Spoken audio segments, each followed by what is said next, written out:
Hello dear ones, here I am.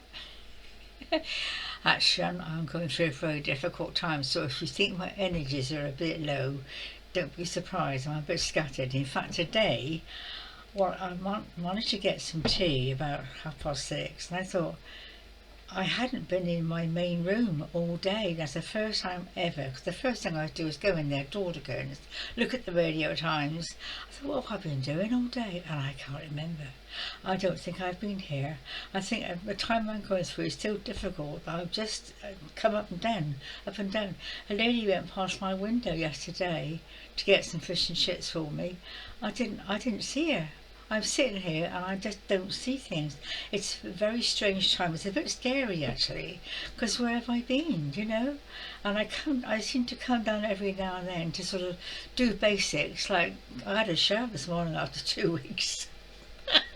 I managed to get over the bath. Oh dear. So my life's a bit chaotic, so you may sort of pick that up. But anyway, this is going to be a very, very ordinary video because I realise that there are so many people out there doing what I was doing perhaps 5 years ago. So I'm going to I think you like the ordinary ones better, don't you? I don't know, but I make them fun. So, but I had a weird thing happen yesterday, day before. I've had something happen which I couldn't even relate. It's so complicated and so. Well, I don't understand it. So I was trying to get an answer, and I don't seem to get answers from those I love. I mean, they might send it in brain form, whatever, but like codes, isn't it? But I don't get words, so it's very, very frustrating. I'm very intuitive, so I do get the answer eventually, but I don't get it directly. So it takes a lot of working out. So this particular thing I was really getting frustrated about, and I said, look, I need an answer. Then I remembered the Indian tradition, the directions. I don't know if you know about the directions. Different directions mean different things, and the east is the direction of clarity. Mr.Eagle is a ruler of the east. It's an animal ruler for each one, and each one represents a part of our psyche. So I thought, I know what, I could sit in my bedroom and face the east and ask Mr.Eagle. And it works for me. And so I sat there quietly and I asked this question, said, look, I just need some clarity. I want to get my head straight. So anyway, left it at that. I don't hear anything. I just assumed that the question had gone out. Then I came in here and logged on, and I said, I want an answer. And believe me, the first thing I saw on the screen was an eagle.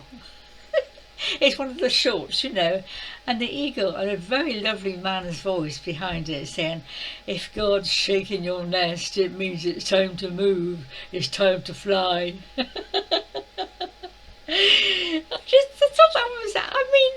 Synchronicity. How often do you see an eagle on the screen? It was one of these little short things, and he was beautiful. I love eagles, and this very powerful, lovely deep voice came with, said, God is shaking your nest, it means it's getting ready to fly.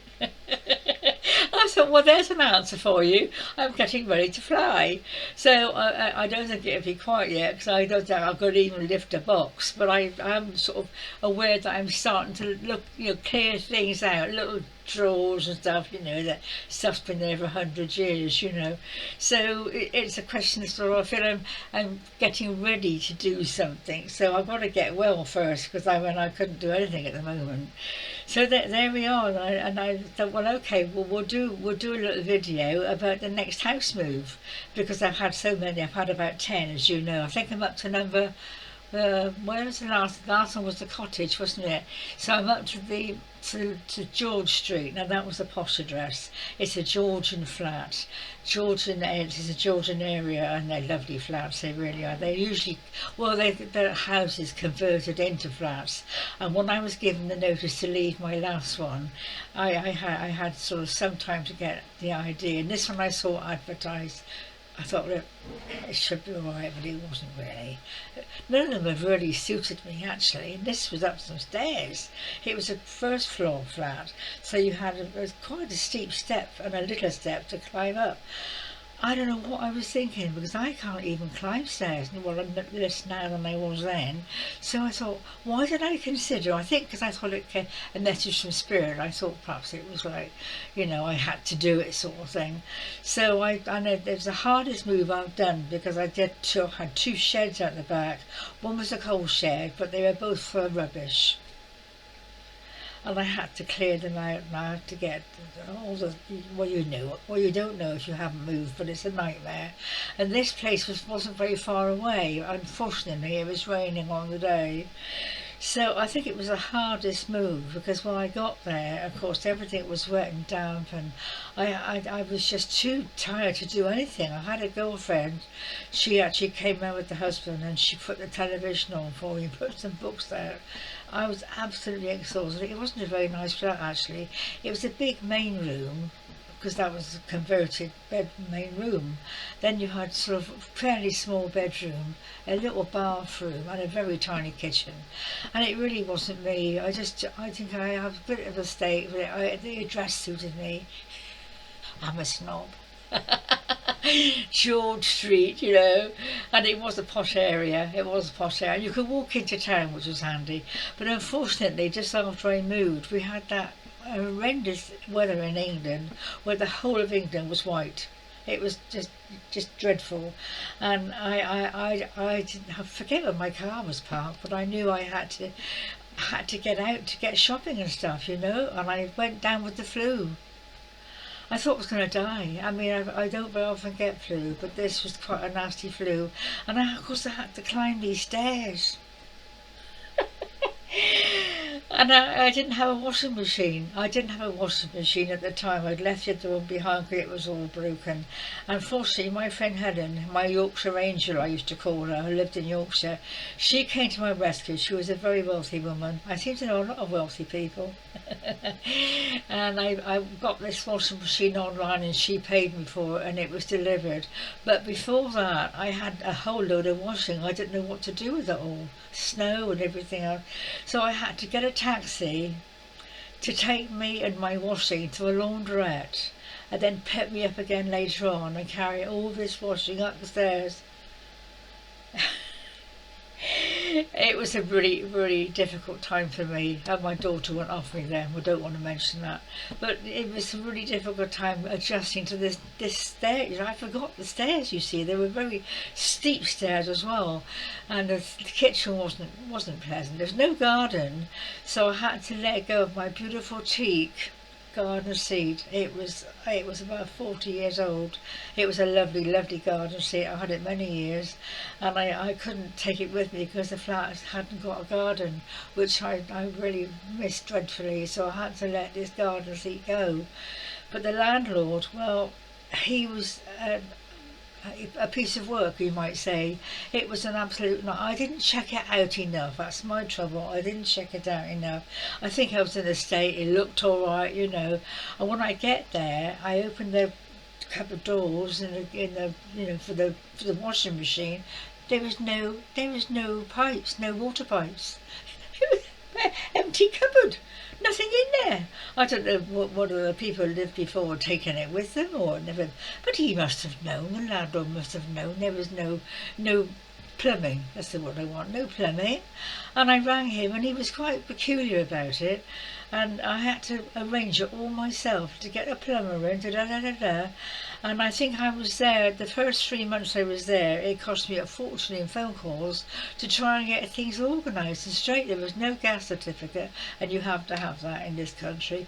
And the things that were wrong, it was just carpets needed cleaning. I don't know what I was thinking when I booked it. I think I was in a bit of a state thinking, what am I going to do? I've got to move somewhere. And of course money was running out, and the flat, it was very, very expensive. It was very expensive, and I got the local housing woman to negotiate with him to get something happening and to get help from the social, really, because I was really running out of money. So this was a bit of a nightmare. And the heating, of course, was twice as expensive as the last place. It was an open staircase, gas, and I had the gas fire on at night to keep myself cosy, And so I was I was running out of money. And then when I was there, I had to go bankrupt. I literally was I was writing and ringing creditors, making arrangements to pay so much a month. It was absolute. I think I owed about £20,000 because the last one I was in, you see, I'd made all those phone calls to the psychics trying to work out this peculiar man next door. And I lost all my money in that 9/11 thing. You remember 9/11 in America when all that, the bombing, and I'd lost all my savings, everything. I'd lost everything. So I was right down to brass tacks, as they say. And going bankrupt was a nightmare because, well, whatever you do, you need money for, of course. And it cost me £500 to go bankrupt. So I had to save up and borrow. Well, I didn't have anyone to borrow from to try and get this sorted out because I knew that I had to do it. I was up to owing about 25,000, and I had to get rid because I couldn't afford to pay all these creditors so much a month. So it was in a local town, and it was the simplest thing, but of course you lose everything. You lose all credit, you can't get credit. And I fortunately didn't have a lot of stuff that anybody wanted, really. I mean, I was able to keep my car, but somebody took me to the building, I don't know where it was, hand over your £500 and your form, and that's it. You don't actually go into a room, you just sit there and someone comes out and says, well, you're free. And then it begins because you've got no credit. You can't have a credit card. You can't even go to your bank because the assets are all frozen. I mean, it really. What with the snow and the lack of washing machine, this bankruptcy, I can remember walking home from the bus stop. I was in tears. I really was. I thought, this is it. My life is over. No good asking anyone to help me. I've got no parents who were alive at this time, and I just don't know how I did it. I think I had to go the first few months, I was going to check the time, first few months living on, well, basics, very, very basic, and you can do it. I've said this before. I ought to on the video, how to live on basics. And eventually, what happened then eventually? Or eventually I had to move again because this landlord wanted me out because I was a trouble, you see. I was always complaining, I was a trouble, and I wanted things right. And I think he knew that he could get more for the flat. If he got me out, he'd get some students in and get more for it. So he just came to the door with a letter in his hand. I want, this is your eviction notice. The times I've been kicked out of thousands of flats. Well, you've got to have things right, haven't you? And landlords, most of them, I mean, there are some pretty good ones, I suppose, but the ones I've met.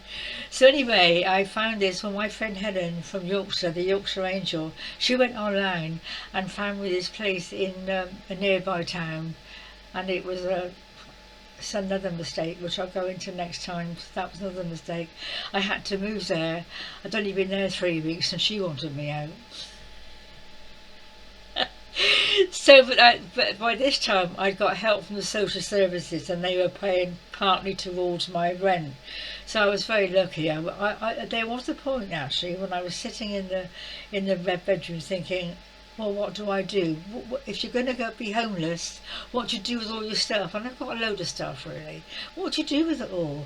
And I could see I'm not sure he was deceased, my ex-husband, standing in front of me. I thought, yeah, you bugger. He was buying a house when I was leaving him.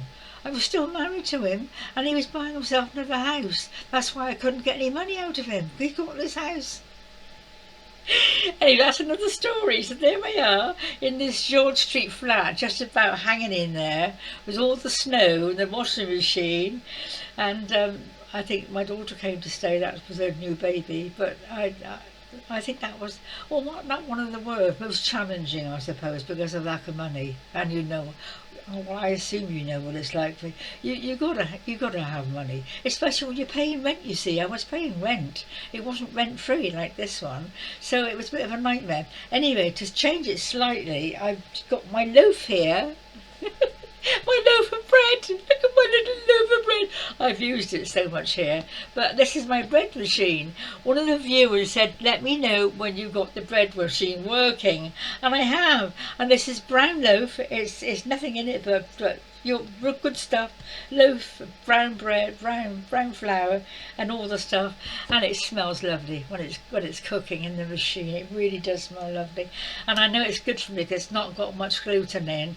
Thing is, it's only a little loaf, and you've got to do one every 2 days really, but it feels somehow, I don't know, it feels very connecting to make bread. You feel it's very earthing, and of course, having a bit of Egyptian lifetime, they love bread. I do love bread. I love bread of all sorts. I don't like the English bread. I like Italian or, you know, Italian. So that's my loaf. I got my loaf. I'm surviving. So maybe it's time to go. I just wanted to tell you about that, the house move, and I hope you're okay. I could do with some prayers. I really am struggling at the moment. I don't know how I'm still smiling, to be honest. But I had the thought to do the video because it is good for me to communicate and just to share that story with you, you know. Mr. Eagle, don't forget. Mr. Eagle will bring clarity. It's actually the horror shack with the he rules, and you have to face the east to ask a question, and hopefully he will fly in with the answer. Take care, darlings. God bless for now.